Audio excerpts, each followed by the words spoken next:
Hi there, future scientists and math wizards. Welcome to Smile Road. I'm Sir M, and I created this channel just for you, senior high school students looking to make science and math easier, clearer, and yes, even more fun. On Smile Road, we explore exciting lessons in general science, solve real life problems in general mathematics, and learn how these subjects connect to the world around us, from floating boats to your monthly budget. Each meeting, I'll guide you through lessons using simple explanations, real life examples, and even a few challenges to keep your brain sharp. Whether you're reviewing for exams, catching up on class topics, or just curious about how the world works, you're in the right place. Don't forget to hit that like, subscribe, and notification bell so you won't miss any of our learning adventures here on Smile Road. So, are you ready to start this journey with me? Let's walk the road of knowledge with a smile. Our lesson number 48 is about understanding consumption patterns. What are consumption patterns?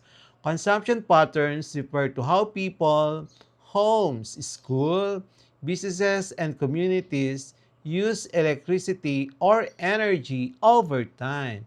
It includes when, where, how much, and what type of energy is being used.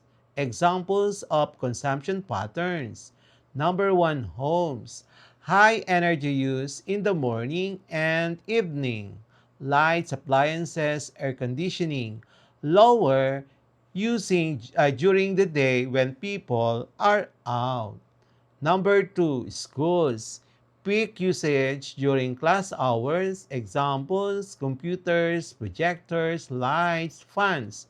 Low consumption during weekends and vacations. Number three, businesses. Offices use a lot of energy for air conditioning, computers, and lights. Restaurants use energy mostly for cooking and lighting. Why is it important to understand consumption patterns? To save money by reducing unnecessary energy use, to help protect the environment by using energy wisely, to ensure better planning of electricity supply by the government or power companies, to identify where energy is being wasted and improve efficiency. How can we use this information? Schedule high energy activities like ironing or running washing machines during non-peak hours. Design buildings that use less energy. Example, better windows, LED lights. Encourage the use of energy-efficient appliances.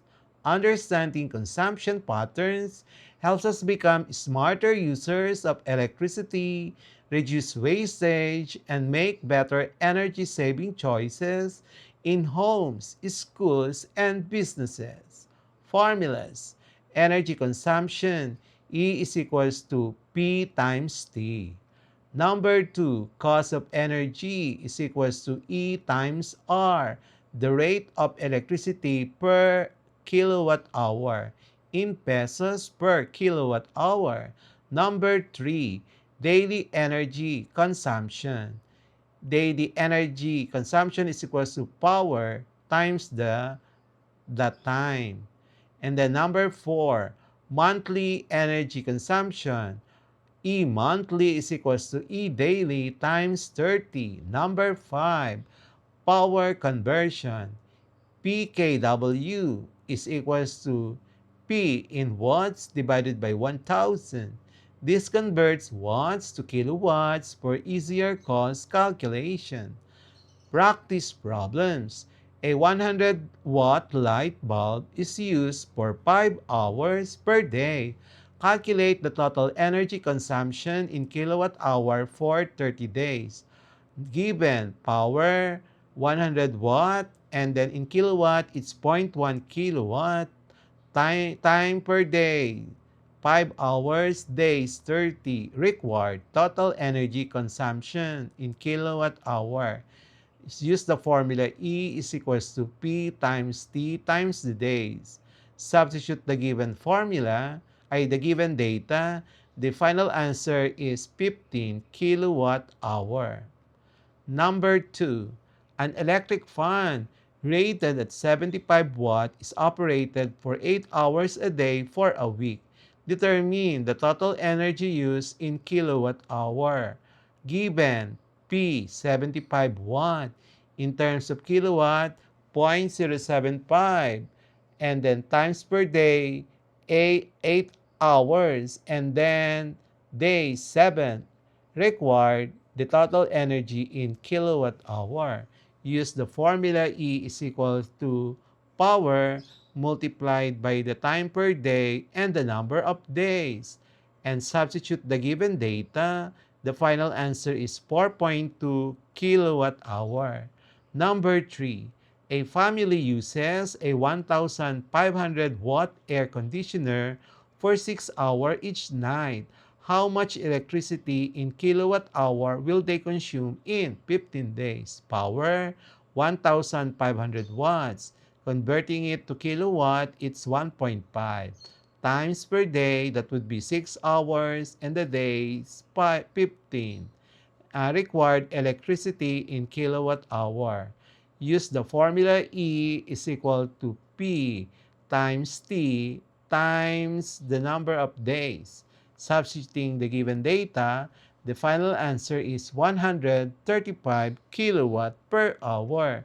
Number 4, a laptop with a power rating of 60 watts runs for 4 hours daily.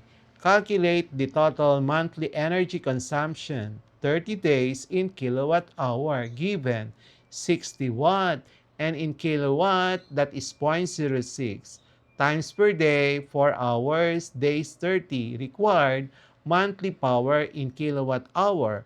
Use the formula is equals to P times T times the number of days, and substitute the given data. The final answer is 7.2 kilowatt hour. Number 5, a washing machine operates for 2 hours and uses 0.9 kilowatt hour of energy each time. If it is used 12 times in a month, find the total monthly energy usage.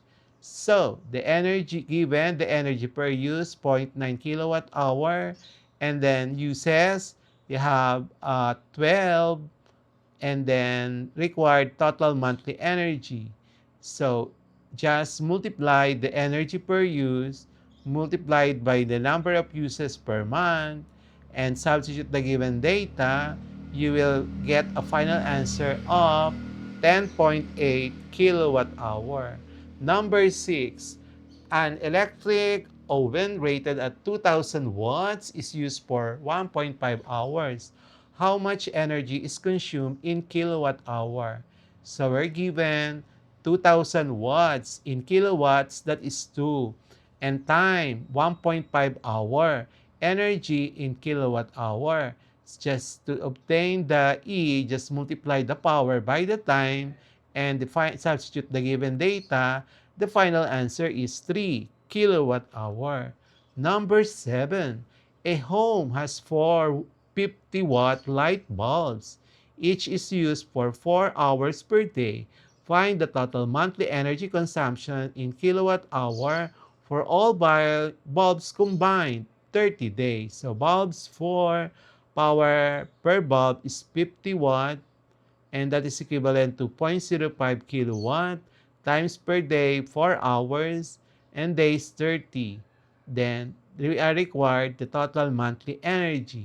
So since there are 4 bulbs, we multiply the power per bulb by the number of by 4, and then multiplied by T, which is 4 hours, and the days 30 days, and the final answer is 24 kilowatt hour.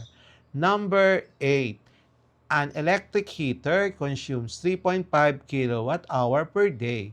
If electricity costs 12 pesos per kilowatt hour, Calculate the total cost for using it for 25 days. Given daily energy 3.5 kilowatt hour, days 25 cost 12 pesos per kilowatt hour, required total cost.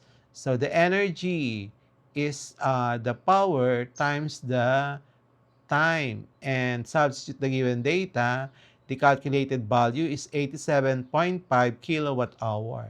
And the cost is the E multiplied by the amount, which is substitute the calculated value and number 12 and the cost per kilowatt hour, the final answer is 1,050. Number 9. A 1,000 watt microwave oven is used for 10 minutes each day. Find the total energy consumed in kilowatt hour for 31 days. So given 1,000 watt, which is equivalent to 1 kilowatt, time per day is equals to 10 minutes, and that is 0.167 hours. And days, 31. And then require the total total kilowatt hour. So E is equal to P times T times the day. Substitute now the given data, and that final answer is 5.18 kilowatt hour. Number 10. A refrigerator consumes 2.4 kilowatt hour per daily. If the cost per kilowatt hour is 10.5, find the total cost of running it for 60 days. So given daily energy 2.4 kilowatt hour, day 60 cost 10.50 per kilowatt hour. Required the total cost. Obtain first the energy, and that is the daily energy multiplied by the number of days. And the calculated value is 144. To get the cost, that E is to be multiplied by the cost per kilowatt hour, and the final answer is 1,512. MCQ for today's lesson number 48, Understanding Consumption Patterns. Number 1. What does consumption pattern refer to? Letter A, the way people produce goods and services. Letter B, the way people use resources, goods, and services over time. Letter C, the number of resources available in nature. Letter D, the method of recycling used in a community. Number 2, which factor most directly influences an individual's consumption pattern? Letter A, age, income, and lifestyle. Letter B, the pace of the moon. Letter C, the country's national anthem. Letter D, the type of government in power. Number 3, a country with high industrial activity is likely to have letter A, low energy consumption. Letter B, high energy consumption. Letter C, no energy consumption. Letter D, constantly decreasing energy consumption. Number 4, which of the following is a renewable resource? Letter A, coal. Letter B, oil. Letter C, solar energy. D, natural gas. Number 5, the increase in global consumption patterns is mainly due to letter A, increased population and technology use. Letter B, rotation of the earth. Letter C, decrease in communication. Letter C, the longer winters. Number 6, which unit is commonly used to measure household electricity consumption? A, liter. B, kilogram. C, kilowatt hour. D, joules. Number 7, which action would most likely reduce an individual's consumption of non-renewable energy resources? Letter A, using public transportation. B, buying more disposable plastic products. Letter C, increasing electricity usage at home, using gasoline-powered equipment more often. Number 8, the term carbon footprint refers to A, the mark left by a carbon pencil. Letter B, the total greenhouse gas emitted by an individual or activity. Letter C, the amount of carbon in the soil. Letter D, the amount of oxygen in the air. And then this is your number 9, and this is your number 10. And this the answer key will be next meeting. And then this is your answer key for last. And see you in our next lesson. Thank you, everyone.